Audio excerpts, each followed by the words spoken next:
সময় আল্লাহ তাআলার নামে আরম্ভ করতেছি যে মানুষের সেবায় সর্বদাই নিজকে নিযত রাখিব, স্বধর্মে বিধিবিধান মানিয়া চলিব। মুসলমান ভাইদেরকে সালাম, হিন্দু ভাইদেরকে নমস্কার, অন্যান্য জাতি ধর্মের ভাইদেরকে আন্তরিক শুভেচ্ছা অভিনন্দন। বিয়াস, আজকে আমি যে ভিডিওটা নিয়ে এসেছি, শত্রুকে রোগক্রান্ত করা, শত্রুকে রোগে ক্রান্ত করা। এখন যে কোনো শত্রুকে আপনি রোগে ফেলে রাখতে পারবেন, এবং সেটা আমি আজকে সরাসরি বই থেকে দেখা দিচ্ছি। এই যে দেখেন, দেখছেন, শত্রুকে রোগে আক্রান্ত করা। এখন আমি আপনাদেরকে ধীরে ধীরে সম্পূর্ণ ভিডিওটা দেখাইতেছি।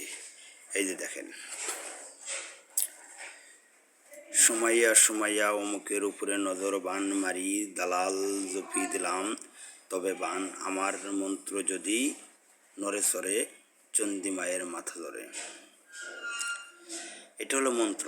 এই মন্ত্র কিভাবে কি করবেন তা আমি দেখাইতেছি। তো করার আগে আপনাদেরকে আবার বলি, সুমাইয়া সুমাইয়া অমুকের উপর নজর বান মারি, দালান জপি দিলাম তবে বান আমার মন্ত্র যদি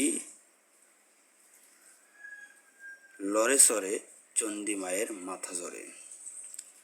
তো যে কেউ এই কাজগুলো করতে গেলে গুরুর অনুমতি ছাড়া করবেন না। গুরুর অনুমতি ছাড়া যদি আপনার কাজ করেন তো কাজ হবে না। যদি আপনার গুরু থাকে গুরুর অনুমতি নেবেন, যদি আপনার মুর্শিদ থাকে তো মুর্শিদের অনুমতি নেবেন, যদি কেউ না থাকে তাহলে আপনি ওই মসজিদের ইমাম সাহেবের অনুমতি নেবেন। মসজিদের ইমাম সাহেব যদি না থাকে তাহলে একজন বুজুর্গ লোকের অনুমতি নিলেই হবে।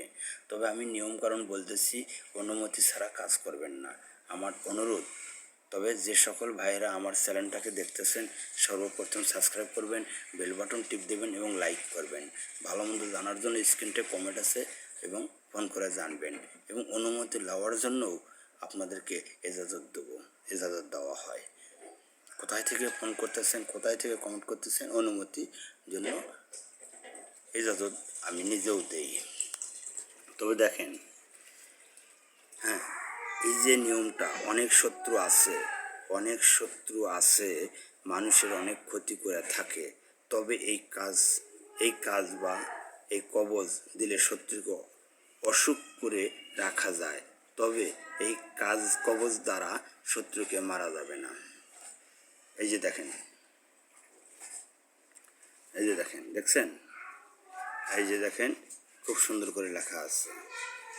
তারপর আমি আরও কিছু জিনিস তুলে ধরতে চাইতেছি আপনাদের মাঝে।